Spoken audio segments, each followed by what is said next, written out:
हम यहाँ पे कुछ हिंदी के ऐसे देख रहे हैं जो आपके आने वाले अभी अमीन पटवारी के लिए भी प्रमुख हो जाते हैं। अमीन पटवारी का जो हिंदी जो आप सिलेबस देखें उसमें हिंदी का सिलेबस देखिएगा तो उसमें अनेक शब्दों के लिए एक शब्द का भी यहाँ पर रखा गया है सिलेबस में। तो आपको यहाँ पर अनेक शब्दों के लिए एक शब्द बहुत आसान से तो नहीं पूछे जाते हैं, थोड़ी सी अच्छे कैटेगरी के पूछे जाते हैं। तो आपको कुछ अच्छों में अच्छा आपको याद रखना है। आसान चीजें अब नहीं पूछी जाती हैं कि आपको यूं ही छोड़ दिया जाए और बन जाए।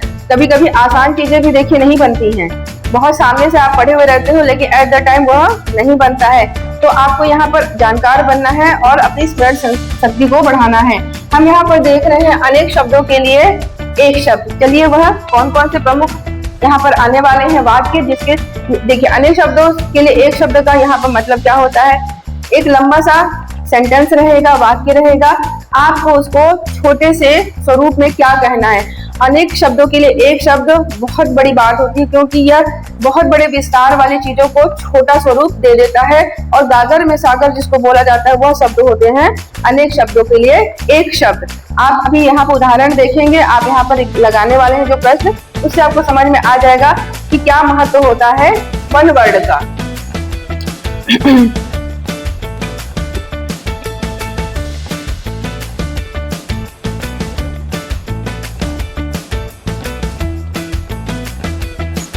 यहाँ पर आया है जंगल में लगने वाली आग। तो क्या हमेशा ऐसा ही बोला जाएगा? इसके लिए वन वर्ड बहुत बड़ी बात हो जाती है क्योंकि बड़े बड़े सेंटेंस बोलने से बहुत ज्यादा बिखराव पैदा होता है, लेंदी हो जाती है चीजें। इसलिए आप इसको छोटे स्वरूप में याद रखिए। जब साहित्यकार लोग अपना साहित्य लिखते हैं या संपादक महोदय जो अपना लेखनी लिखते हैं तो वहां पर वन वर्ड का उपयोग किया जाता है। बहुत विस्तार वाले ऐसे लंबे शब्दों का उपयोग नहीं किया जाता। कभी अपनी कविताओं में वन वर्ड का उपयोग करते हैं। तो यहाँ पर चलिए देखते हैं कि यहाँ पर क्या महत्व निकलता है इस शब्द का। जंगल में लगने वाली आग। जंगल में लगने वाली आग को क्या बोलते हैं? सोचिए जरा, जंगल में लगने वाली आग को क्या बोलते हैं? देखिए तो यहाँ पर दावानल बोलते हैं। जंगल में लगने वाली आग को बोलते हैं दावानल। तो कैसे याद रखिएगा? जंगल पे दाव लगी है, हर जगह हो रहा है जंगल के लिए। जब इससे पहले हम इतिहास में भी देखते हैं तो अंग्रेज लोग जो साल वनों का वृक्ष था उसको काटने के लिए हमेशा आगे रहते थे। साल वृक्ष का वन होता है वो बहुत इंपॉर्टेंट होता है, जिसका वैज्ञानिक नाम सोरिया रोबोस्टा बोला जाता है। तो यह जो साल वृक्ष है यह आपके जो रेल की पटरियां होती है उसमें भी लगाए जाती है, स्लीपर्स में लगाए जाते हैं। इसका जो साल का बीज होता है वह भी बहुत बड़े काम आते हैं। तो बहुत सारी चीजों इसका केमिकल उपयोग होता है। तो यहाँ पर जो साल वनों के लिए यहाँ पर अंग्रेज लोग बहुत ज्यादा आगे रहते थे। तो हमेशा वहां पर देखिएगा साल वन की कटाई को रोकने के लिए वहां पर विद्रोह भी हुए थे बस्तर में। तो दांव लगा ना जंगल, आखिर जंगल दांव में लगा था। उस समय भी अंग्रेजों के समय भी जंगल दांव में लगे थे। तो दावानल से याद रख लीजिएगा। और आग बुझाने के लिए क्या चाहिए? नल से पानी चाहिए। तो ऐसे करके याद हो जाएगा। याद करना जरूरी है क्योंकि ऐसे क्वेश्चन बारंबार आए हुए हैं, कई एग्जाम में आए हुए हैं, आगे भी आएंगे। तो जंगल में लगने वाली आग को बोला जाता है दावानल। और इसको दूसरे रूप में भी पूछा जाएगा तो हो जाएगा वनाग्नि। अगर यह आंसर में ऑप्शन में नहीं दिखा दावानल तो वनाग्नि अगर दिखा तो यह भी सही होगा। अधिकतर इस पर क्वेश्चन आते हैं, अधिकतर क्वेश्चन इस वर्ड पे आते हैं कि जंगल में लगने वाली आग को क्या बोला जाता है। तो दावानल बोला जाता है।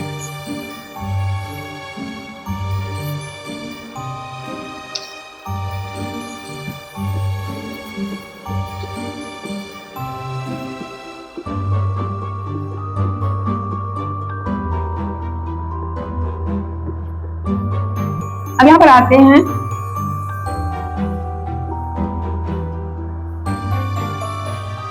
यहाँ पर आते हैं दूसरा वन वर्ड में आते हैं। इंग्लिश में भी इसका आप देख लीजिएगा, इंग्लिश में भी आपका यहाँ पर बनता है क्वेश्चन। तो समुद्र में लगने वाली आग को क्या बोला जाता है? देखिए बड़े बड़े इतने सारे सेंटेंस उपयोग करने से अच्छा है कि वन वर्ड का उपयोग किया जाए। जो लेखनी लिखते हैं, जो बड़े बड़े राइटर्स होते हैं, सब अपनी लेखनी में वन वर्ड का सहारा लेते हैं, क्योंकि उनका गागर में सागर का काम हो जाता है। तो यहाँ पर समुद्र में लगने वाली आग को बोला जाता है बड़वानल।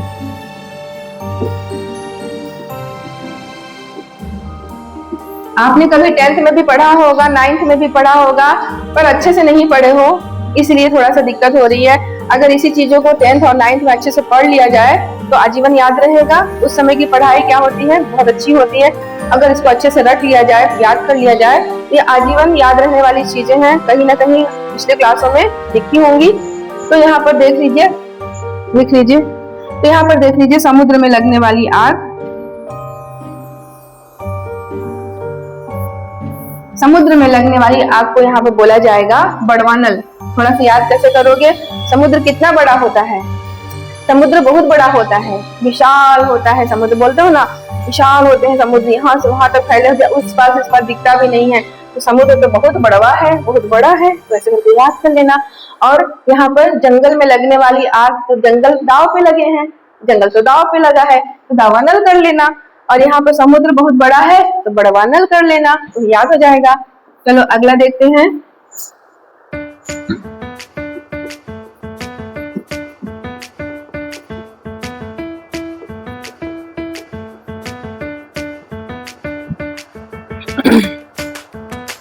अब यहाँ पर अगला है वन वर्ड के लिए, अनेक शब्दों के लिए एक शब्द क्या उपयोग होंगे। पेट में लगने वाली आग, भूख लगती है तो क्या बोला जाता है, पेट में आग लगी है, चूहे कूद रहे हैं, ऐसा बोला जाता है। तो पेट में लगने वाली आग को क्या बोलोगे, जठरानन। हाँ वो भी सही है, जठरानन। चलिए पहले इसको लिख लीजिए।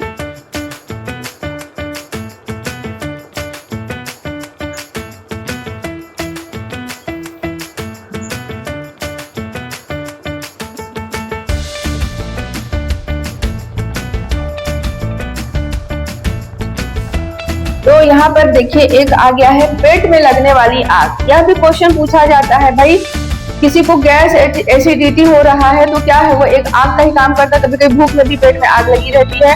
तो यहाँ पर उस चीजों के लिए बोला जाता है जठरानल, जठरानल, या फिर दूसरा बोला जाएगा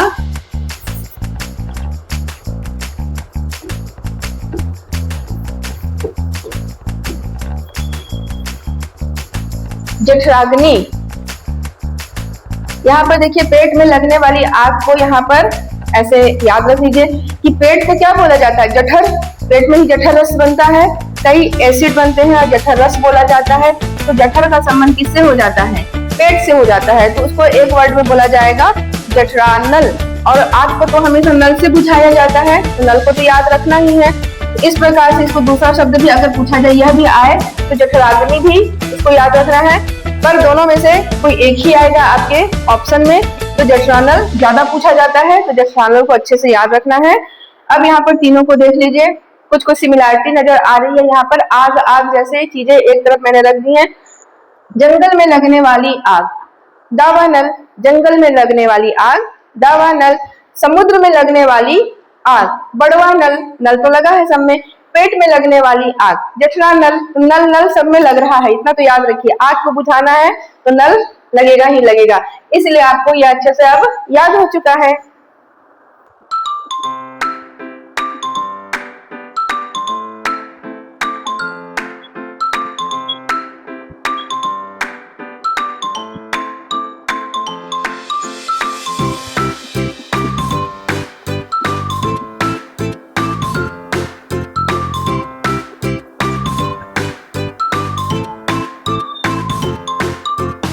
अब देखिए यहाँ पर दो चीजें यहाँ पर देख लीजिए। सबसे पहले तो है आप हाथ में रख कर चलाए जाने वाले औजार पूछा जाए तो क्या आप ऐसे ही शब्दों का उपयोग करते हो बोलने में? नहीं, आप तो वन वर्ड का उपयोग करते हो। कैसे? अस्त्र और शस्त्र बोला जाता है। जब भी आप विश्व युद्ध की बात हमने पढ़ी है इससे पहले, तो अस्त्र और शस्त्रों का उपयोग किया जाता है। परमाणु अस्त्र क्या बोलते हैं, चलिए अब देखते हैं।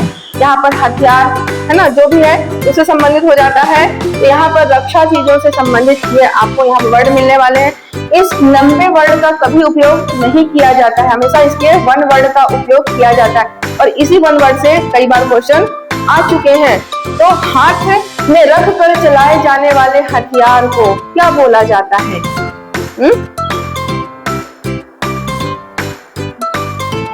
और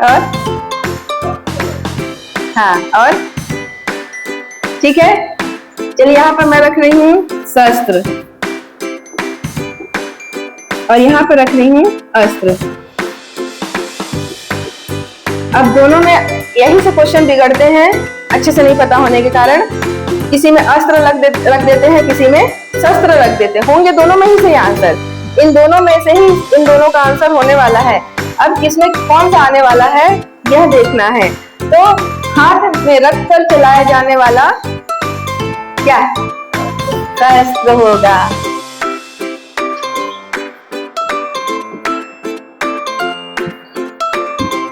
शस्त्र होगा। हाथ में रखकर, जैसे बोलते हैं ना सशरीर, है ना, सपत्नी, सपरिवार, तो सब को याद रखिएगा, 5 से 7 में रखकर चलाया जाता है, उसको बोला जाता है शस्त्र। सपत्नी, सपरिवार, है ना, ऐसे करके। तो वहां पर अपरिवार नहीं बोला जाता है, सपरिवार बोला जाता है, मतलब परिवार के साथ रहकर चलना है। तो यहाँ पर शस्त्र इसीलिए साथ रखकर चलाया जा रहा है। हाथों में रखकर चलाया जाने वाला, स्पर्श कर कर चलाया जाने वाला, छू कर पकड़ कर चलाया जाने वाला जो यहाँ हथियार होता है, हाथों में रखकर जो चलाया जाता है उसे बोला जाता है शस्त्र। स मतलब साथ में रखकर जो चलाया जाए शस्त्र हो जाता है। अब यहाँ पर आता है फेंक कर चलाया जाने वाला हथियार। तो दूर से कहीं पर वार करना है, हाथों में भी नहीं टच होता है, वो किसी चीज से उसे दूर से फेंक कर चलाया जाता है, वो क्या होता है? फेंक कर चलाया जाने वाला जो हथियार होता है उसे बोलते हैं अस्त्र।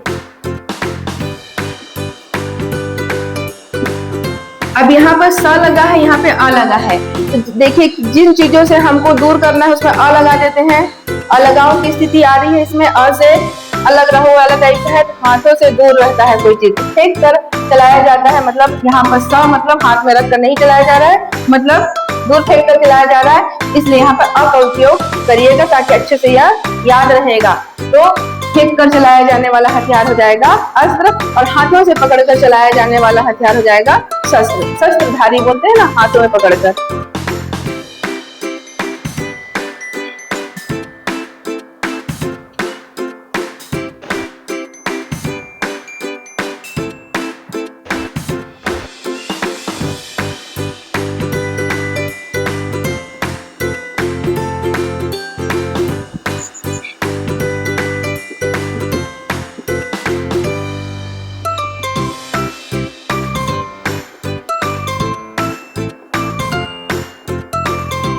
अब यहाँ पर आ गया है महत्वपूर्ण वन वर्ड के, मतलब वन वर्ड बनाना है आपको। महत्वपूर्ण सेंटेंस है, वाक्य है, जिसको आपको एक शब्द में पिरोना है, जो कि बहुत इंपॉर्टेंट होता है, एक शब्द में पिरोना।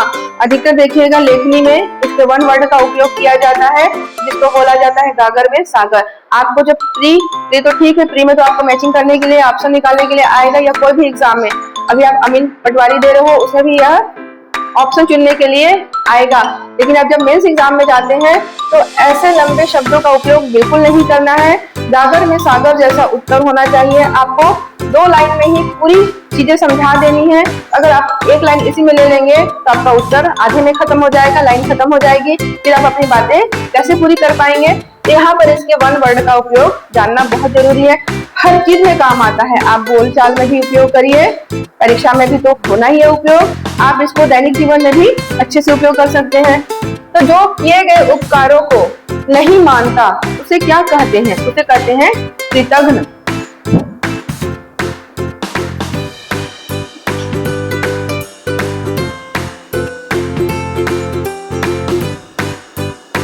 और जो किए गए उपकारों को मानता है उसे कहते हैं कृतज्ञ।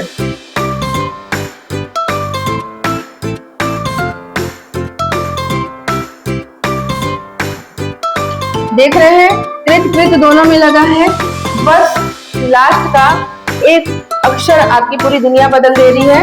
आपका 2 नंबर दे देगा या 2 नंबर खत्म हो जाएगा। यहाँ पर और यहाँ पर आपको विशेष याद रखना है कि कहाँ से आंसर बदल रहे हैं। तो यहाँ पर फिर से ध्यान दे दीजिए, जो किए गए उपकारों को नहीं मानता उसे कहते हैं कृतघ्न। ऐसी घृणा जैसी बातें आ रही हैं इसमें। जो उपकार को नहीं मानता है वो घृणा के पात्र ही तो होता है, तो ऐसा नहीं होना चाहिए।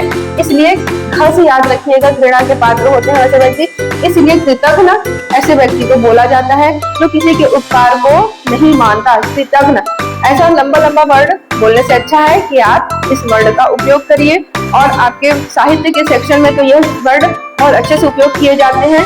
ऐसे लंबे वर्ड से ज्यादा उपयोगी यह वाले होते हैं, कृतघ्न।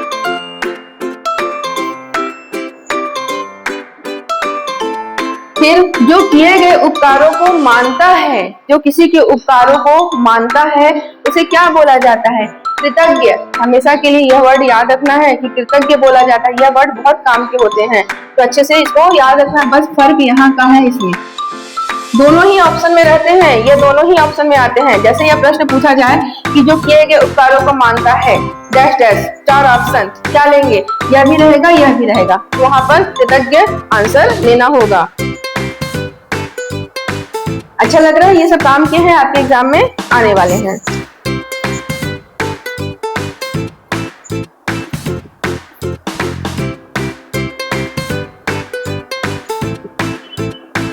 चलिए, यह है देखिए, ये एक अच्छा प्रश्न है यहाँ पर। जो अपना उद्देश्य सिद्ध होने पर संतुष्ट हो, जो अपना उद्देश्य सिद्ध होने पर संतुष्ट हो, उसे क्या बोला जाता है? कृतार्थ।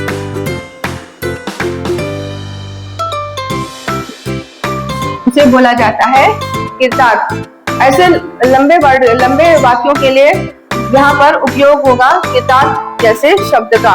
तो आप देखो, इतने लंबे वर्ड का एक शब्द क्या हो जाएगा? कृतार्थ। जो अपना उद्देश्य सिद्ध होने पर संतुष्ट हो। आप बहुत बड़े दूर किसी मंदिर में जाना चाहते हैं, लेकिन आपको भगवान के दर्शन नहीं देख पा रहे हैं, या फिर उस जगह पे आप चरण कमल नहीं पढ़ पा रहे हैं, तो आप किसी भी प्रयास से आप वहां पर क्या होता है? दर्शन करने को मिल जाता है। तो आप क्या कहते हो? अब हम कृतार्थ हो गए, हमको दर्शन मिल गए, हमारे चरण वहां तक पहुंच गए, हम तो कृतार्थ हो गए। गंगा जल भी आपको मिल जाता है तो वो कह देते हो कि हम तो कृतार्थ हो गए। मतलब आपको गंगा जल पाना आपका उद्देश्य था। तो यहाँ पर जो अपना उद्देश्य सिद्ध होने पर संतुष्ट हो जाए, जिसका जो मन में था वह संतुष्ट हो जाए, उसे बोलते हैं कृतार्थ।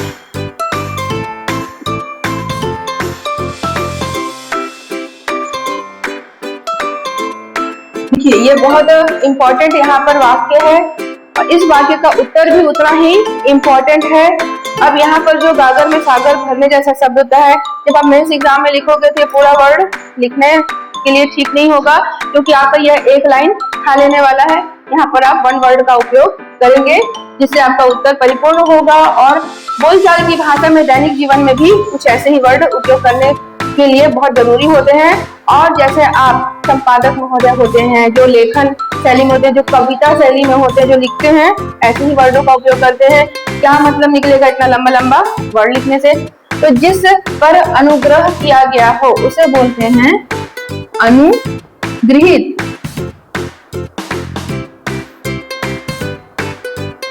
अनुगृहित। देखिए, यहाँ पर आपको ध्यान देना है, इस मात्रा पे ध्यान देना है, और यहाँ के नीचे की मात्रा पर ध्यान देना है। वर्तनी शुद्धिकरण के समय प्रश्न आता है क्या कि अनुग्रहित सही है? वर्तनी शुद्धिकरण करते समय आपके लिए यह प्रश्न आता है कि अनुग्रहित सही है या अनुगृहित सही है। तो आपको अच्छे से पता होना चाहिए कि अनुगृहित, यह जो गृह का नीचे लगा हुआ है, यह मात्रा सही होता है, यह चीज सही होगा, और इस वाक्य के लिए भी यह उत्तर सही होगा। अनुग्रहित कभी नहीं बोला जाता, लेकिन आप हमेशा बोलचाल की भाषा में बोल देते हो कि अनुग्रहित, लेकिन नहीं बोलना है। यहाँ पर अनुग्रहित ऐसा लिखा जाने वाला गलत होगा, और ये लिखा जाने वाला सही होगा। इस नीचे की मात्रा को याद रखना है। अनुग्रहित, आप बोला भी ऐसा ही कीजिए, सही बोलिएगा, सही उत्तर बनेगा। तो यहाँ पर हो गया जिस पर अनुग्रह किया गया। अनुग्रह मतलब कृपा,